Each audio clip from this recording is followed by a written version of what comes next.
வணக்கம். மாற்றத்தின் தண்டனை தொடரோடு இந்த 4வது பகுதியில நாம சந்திக்கிறோம். இதுவரைக்கும் என்ன பார்த்தோம்னு ஒரு சின்ன ரீகேப். பகுதி 1ல அந்த முக்கியமான தீர்ப்பு பத்தி பேசணும். பகுதி 2ல இதோட முழு வரலாற்றையும் அலசணும். பகுதி 3ல அம்பேத்கரோட பார்வையிலிருந்த ஒரு முரண்பாட்டை புரிஞ்சுக்க முயற்சி செஞ்சோம். ஆக மொத்தம் இந்த அமைப்பு சட்டரீதியா எப்படி உருவாக்கப்பட்டுச்சுங்கிறது நமக்கு இப்ப தெரியும். ஆனா இப்ப நாம கேட்க வேண்டிய கேள்வி அதுக்கு அடுத்த கட்டம். ஒரு நேரடியான கேள்வி. அதாவது இந்த ஒட்டுமொத்த விலக்கல் அமைப்புல இருந்து உண்மையில யாருக்கு லாபம்? ஏன் தலித் கிறிஸ்தவ மக்களும் தலித் முஸ்லிம் மக்களும் தொடர்ந்து இதுக்குள்ள சேர்க்கப்படாம வெளியிலேயே வைக்கப்படுறாங்க? பாருங்க, இது வெறும் ஒரு சட்ட பிரச்சனை கிடையாது. இது ஒரு அரசியல் பொருளாதார கேள்வி. அப்படின்னா என்ன? சிம்பிளா சொல்லணும்னா, இதனால யார் ஜெயிக்கிறாங்க, யார் தோத்துக்கிட்டு இருக்காங்க, அதிகாரம் உண்மையில யார் கையில இருக்குங்கிறத பத்தின கேள்வி இது. சரி, இந்த விஷயத்த நம்ம பல கோணங்கள்ல இருந்து பார்க்க போறோம். முதல்ல இந்த இடஒதுக்கீட்டு பங்கு, அதாவது அந்த ரிசர்வேஷன் பையில நடக்கிற போட்டி. அப்புறம் இதை சுத்தி கட்டமைக்கப்படுற அரசியல் சொல்லாடல்கள். அடுத்து வாக்கு வங்கி அரசியல் உண்மையில எப்படி வேலை செய்யுது. அப்புறம் இந்த அமைப்புல மறைஞ்சிருக்கிற ஒரு வற்புறுத்தல் கட்டமைப்பு. உயிர் வாழ்றதுக்காக மக்கள் என்ன மாதிரியான உத்திகளை கையாள்றாங்க. கடைசியா டேட்டால, அதாவது அரசாங்கத்தோட புள்ளி விவரங்கள்ல இருந்தே ஒரு சமூகம் எப்படி காணாம போகுது. இது எல்லாத்தையும் ஒன்னொன்னா ஆராயலாம் வாங்க. சரி, நம்மளோட முதல் பகுதிக்குள்ள போகலாம். இடஒதுக்கீட்டை சுத்தி இருக்கிற அந்த மையமான பதற்றம் என்னங்கிறத முதல்ல புரிஞ்சுக்கலாம். இங்க இருக்கிற முதல் யதார்த்தம் என்னன்னா, இந்த இடஒதுக்கீடுங்கிறது ஒரு ஃபிக்ஸ்டு பை மாதிரி. ஒரு கேக் இருக்குன்னு வச்சுக்கோங்க. அதுல ஒரு குறிப்பிட்ட துண்டு தான் எஸ்சி பிரிவினருக்கு ஒதுக்கப்பட்டிருக்கு. அதுக்கு மேல ஒரு இன்ச் கூட கிடையாது. அப்போ அந்த வரையறுக்கப்பட்ட பங்குக்குள்ள ஏற்கனவே இருக்கிறவங்களோட புதுசா ஆட்களை சேர்த்தா என்ன ஆகும்? நிச்சயமா போட்டி அதிகமாகும், இல்லையா? சரி, அப்போ அந்த பங்குக்குள்ள இப்போ யார் யார் இருக்காங்க? பாத்தீங்கன்னா, இந்து மதத்தைச் சேர்ந்த பல தலித் துணை ஜாதிகள் இருக்காங்க. சீக்கியா மதத்தைச் சேர்ந்த தலித்துகள், அப்புறம் பௌத்த மதத்தை பின்பற்றும் தலித்துகள். இவங்க எல்லாருமே பல 10 வருஷங்களா இந்த இடஒதுக்கீட்டு அமைப்புக்குள்ள போராடி கொஞ்சம் கொஞ்சமா முன்னேற்றத்தை அடைஞ்சிருக்காங்க. இப்படியான சூழல்ல திடீர்னு லட்சக்கணக்கான தலித் கிறிஸ்தவர்களையும் முஸ்லிம்களையும் அதே எஸ்சி பங்குக்குள்ள கொண்டு வந்தா என்ன நடக்கும்? இதுதான் இப்போ இருக்கிற பயனாளிகளோட ஒரு உண்மையான அச்சம். ஐயோ, எங்க பங்கு குறைஞ்சிடுமோ, இத்தனை வருஷம் போராடி கிடைச்ச உரிமைகள் நீர்த்து போயிடுமோ அப்படிங்கிற கவலை. வெளிப்படையா சொல்லணும்னா இந்த பயம் நியாயமானதுதான். இங்க நாம ஒரு முக்கியமான விஷயத்தை கவனிக்கணும். இந்த எதிர்ப்பு குரல் ஹிந்து தேசியவாத குழுக்கள் கிட்ட இருந்து மட்டும்தான் வருதுன்னு நாம நினைக்க கூடாது. சில பெரிய தலித் ஹிந்து கட்சிகள் கூட இதை எதிர்க்கிறாங்க. காரணம் அதேதான், தங்களோட சமுதாயத்துக்கான பங்கு குறைஞ்சிடுங்கிற கவலை. அவங்களோட வாதம் ரொம்ப நேரடியானது. மொத்த ஒதுக்கீட்டை அதிகரிக்காம புதுசா குழுக்களை மட்டும் சேர்த்தீங்கன்னா ஏற்கனவே இருக்கிறவங்களுக்கு கிடைக்கிற பங்கு குறையத்தான் செய்யும். சரி, இது ஒரு பக்கம். இப்போ அடுத்த கட்டத்துக்கு போவோம். இந்த சேர்க்கையை எதிர்க்கறதுக்காகவே பயன்படுத்தப்படுற ஒரு ரொம்ப சக்தி வாய்ந்த அரசியல் சொல்லாடல் இருக்கு. அத பத்தி இப்போ பார்க்கலாம். பல வருஷமா ரொம்ப கவனமா ஒரு சொல்லாடல் கட்டமைக்கப்பட்டிருக்கு. அது என்னன்னா, இடஒதுக்கீட்டுக்காக மதம் மாறுறாங்க அப்படிங்கிறது தான். அதாவது மக்கள் தங்களோட நம்பிக்கைய மாத்திக்கிறதுக்கு காரணம் ஆன்மீகமோ கண்ணியமோ கிடையாது, முழுக்க முழுக்க ரிசர்வேஷன் பெனிஃபிட்ஸ்க்காக தான் அவங்க மதம் மாறுறாங்க அப்படிங்கிற வாதம் இது. இத ஒரு சுயநலமான வாய்ப்புவாத செயலாகவே காட்டுறாங்க. ஆனா இந்த சொல்லாடல் வேணுனே 2 உண்மைகளை குழப்புது. ஒன்னு, கண்ணியத்தையும் சமத்துவத்தையும் தேடி நம்பிக்கையோட மதம் மாறுறது.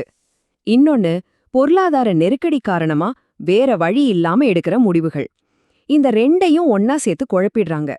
அது மட்டும் இல்லாம பல தலைமுறைகளா, தாத்தா பாட்டி காலத்துல இருந்தே கிறிஸ்தவ மதத்துல இருக்கிற தலித் குடும்பங்களோட வரலாற்றை இது மொத்தமா புறக்கணிக்குது. அடுத்தது வாக்கு வங்கி அரசியல். தலித் கிறிஸ்தவ சமூகத்தோட வாக்குகள் உண்மையில எங்க போகுது? அதோட தாக்கம் என்ன? வாங்க பார்க்கலாம். பாத்தீங்கன்னா, தலித் கிறிஸ்தவ மக்கள் தொகையோட மையம் தென்னிந்தியா தான்.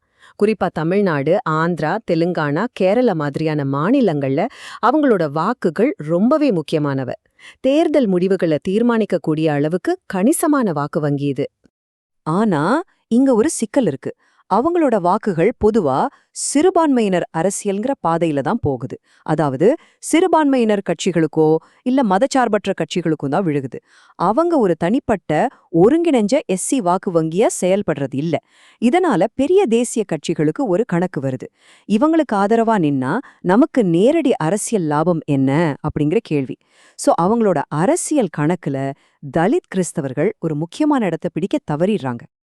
இப்போ நாம இன்னும் கொஞ்சம் ஆழமா ஒரு விஷயத்த பார்க்க போறோம். இது ஒரு அமைப்பு ரீதியான சிக்கல். அதாவது ரெண்டு வெவ்வேறான சட்டங்களை ஒன்னா இணைச்சு ஒரு விதமான ஒழுங்குபடுத்தும் கட்டமைப்பை எப்படி உருவாக்கி வச்சிருக்காங்கங்கறத பத்தி தான் பேச போறோம். இந்த அமைப்புக்கு ரெண்டு முக்கியமான தூண்கள் இருக்கு. முதல் தூண் பல மாநிலங்கள்ல கொண்டு வந்த மதமாற்ற தடை சட்டங்கள். நீங்க மதம் மாறுனீங்கன்னா அது ஒரு கிரிமினல் குற்றமா மாற வாய்ப்பிருக்குங்கிற பயத்தை உருவாக்குது. ரெண்டாவது தூண் 1950ல வந்த குடியரசுத் தலைவரோட ஆணை. நீங்க மதம் மாறினா உங்க எஸ்சி அந்தஸ்து பறிபோகுங்கிற ஒரு பொருளாதார தண்டனைய கொடுக்குது. இதுக்கு பேர்தான் மறைமுக வற்புறுத்தல். அதாவது அரசாங்கம் நேரா நீங்க மதம் மாறக்கூடாதுன்னு சொல்லல, ஆனா நீங்க அப்படி மதம் மாறினா அதுக்கு சமூக ரீதியா, பொருளாதார ரீதியா, சட்ட ரீதியா ஒரு பெரிய விலையை கொடுக்க வேண்டியிருக்கும்னு சொல்லுது. இப்படி ஒரு சூழல்ல ஒருத்தர் எடுக்கிற முடிவு உண்மையில ஒரு சுதந்திரமான முடிவா இருக்க முடியுமா? சரி, இந்த சட்டமெல்லாம் ஒரு பக்கம். ஆனா இதனால சாதாரண மனிதர்களுக்கு என்ன பாதிப்பு? இப்ப நாம கர்வாப்சி அப்படிங்கிற ஒரு நிகழ்வை பத்தி பார்க்க போறோம். இது ரொம்பவும் வலி நிறைஞ்ச ஒரு விஷயம். இங்கதான் நாம ஒரு ரொம்ப வலி மிகுந்த யதார்த்தத்துக்குள்ள போறோம். இந்த கர்வாப்சி, அதாவது திரும்பவும் இந்து மதத்துக்கு மாறுறதுங்கிறது உண்மையிலேயே ஒரு ஆன்மீக தேடலா, இல்ல அது உயிர் பிழைக்கிறதுக்கான ஒரு உத்தியா? நிறைய குடும்பங்களுக்கு இது ஆன்மீகமெல்லாம் கிடையாது. இது ஒரு பிராக்டிக்கல் டெசிஷன். எதுக்கு? தங்களோட குழந்தையோட எதிர்காலத்தை பாதுகாக்கிறதுக்காக. ஒரு அரசாங்க வேலைக்காகவோ, ஒரு ஸ்காலர்ஷிப்காகவோ, இல்ல எஸ்சி எஸ்டி சட்டத்துக்கு கீழே கிடைக்கிற பாதுகாப்புக்காகவோ ஒரு பெற்றோர் தங்களோட நம்பிக்கையை தியாகம் செஞ்சு பிள்ளையோட எதிர்காலத்தை தேர்ந்தெடுக்கிறாங்க. இது முழுக்க முழுக்க பொருளாதார நெருக்கடியால வர ஒரு கட்டாயம். சரி, இப்ப நாம இந்த பிரச்சனையோட கடைசி ஆனா ரொம்ப முக்கியமான ஒரு மறக்கப்பட்ட அடுக்குக்கு போவோம். அது என்னன்னா டேட்டா. அதாவது புள்ளி விவரங்களை சேகரிக்கிறதுல இருக்கிற ஒரு அமைப்பு ரீதியான தோல்வி. இங்க இருக்கிற மிகப்பெரிய பிரச்சனை என்ன தெரியுமா? அவங்க இருக்கிறதையே பதிவு செய்யாததுதான். இந்தியாவோட சென்சஸ், அதாவது மக்கள் தொகை கணக்கெடுப்புல கிறிஸ்தவர்கள்கிட்டயும் முஸ்லிம்கள்கிட்டயும் அவங்களோட சாதி என்னங்கிற தரவை முறையா சேகரிக்கிறதே இல்ல. இதோட விளைவு என்ன? தலித் கிறிஸ்தவர்கள் எத்தனை பேர் இருக்காங்க, அவங்களோட சமூக பொருளாதார நிலைமை எப்படி இருக்குங்கிறத பத்தி அரசாங்கத்துக்கிட்ட எந்த விதமான உறுதியான டேட்டாவும் கிடையாது. இதுக்கு பேர்தான் அறிவார்ந்த அநீதி. அதாவது ஒரு சமூகத்தோட இருப்பையே நீங்க டேட்டால பதிவு செய்யலைன்னா அவங்களோட கஷ்டங்களும் அதிகாரப்பூர்வமா யாருக்கும் தெரியாது. அப்படி தெரியாத ஒரு பிரச்சனைக்கு எப்படி தீர்வு கிடைக்கும்? கொள்கை வகுக்கும் போது அவங்க இயல்பாவே புறக்கணிக்கப்படுவாங்க.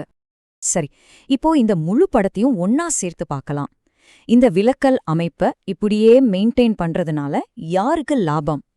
தற்போதைய நிலைமையே தொடரணும்னு நினைக்கிற அரசியல் கட்சிகளுக்கு, இடஒதுக்கீடு நீர்த்து போயிடும்னு பயப்படுற சில பிரிவினருக்கு, அப்புறம் பெரும்பான்மைவாத அரசியல் கதையாடல்களுக்கு.